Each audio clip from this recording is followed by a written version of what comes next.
এই চুপ, একদম চুপ প্লিজ। সিলেটের এক দোয়া মাহফিলে বিএনপির মহাসচিব মির্জা ফখরুল ইসলাম আলমগীর এভাবেই সাংবাদিকদের ওপর রেগে যান।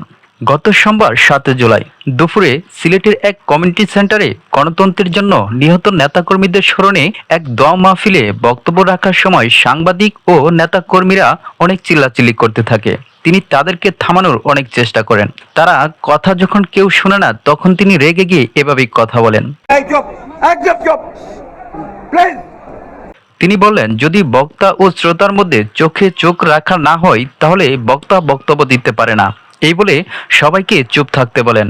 তিনি পাশাপাশি আরো বলেন, যদি আপনারা এত কথা বলেন তাহলে আমি এখান থেকে চলে যাব। তিনি বক্তব্য রাখার সময় দাবি করেন, হাসিনার পতন এমনি এমনি হয়নি, দীর্ঘ সংগ্রামের ফসল এটি।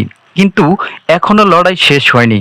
আমাদের লক্ষ্য গণতান্ত্রিক বাংলাদেশ প্রতিষ্ঠা করা, যেখানে কথা বলার অধিকার আছে, ভোটের অধিকার আছে, নারীদের নিরাপত্তার অধিকার আছে ও তরুণদের ভবিষ্যৎ নিশ্চিত থাকবে। তিনি আরো বলেন, আমরা সেই দলের উত্তরসূরি যার প্রতিষ্ঠাতা শহীদ প্রেসিডেন্ট জিয়াউর রহমান, যিনি স্বাধীনতার ঘোষণা দিয়েছেন এবং দেশে বহুদলীয় গণতন্ত্র ফিরিয়ে এনে দিয়েছেন। শেখ মুজিবুর রহমান 4টি পত্রিকা রেখে বাকিগুলো বন্ধ করে দিয়েছিলেন। সেই একদলীয় স্বৈরতন্ত্র ভেঙে জনগণের বাক স্বাধীনতা ফিরিয়ে দেন জিয়াউর রহমান। উক্ত দোয়া মাহফিলে বিএনপি স্থায়ী কমিটির সদস্য ইকবাল হাসান মাহমুদ টুকু, মির্জা আব্বাস ও কেন্দ্রীয় নেত্রী নিপুণ রায় চৌধুরী সহ স্থানীয় নেতাকর্মী উপস্থিত ছিলেন।